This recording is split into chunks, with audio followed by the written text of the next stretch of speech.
Hi, so we have an upcoming workshop called Sensual Somatics on the 4th of May in Sheffield at Soulfire Studios, and we will be exploring practices to support our nervous system resilience and health, and kind of breath work and meditation and yoga nidra, and then also exploring pleasure as well through breath work.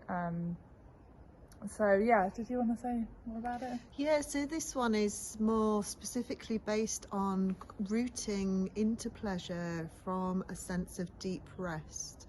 So quite often we have internalized that goal orientated pleasure, that drive, that need to get somewhere, that is actually in our whole society at the moment.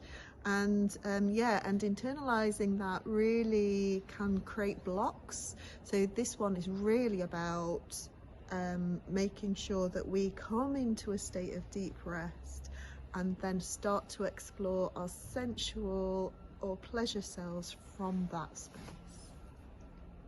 Yeah, so we'd love to welcome you. It's 10 till 1 p.m, 10 a.m. to 1 p.m. on the 4th of May, and see you then. See you then.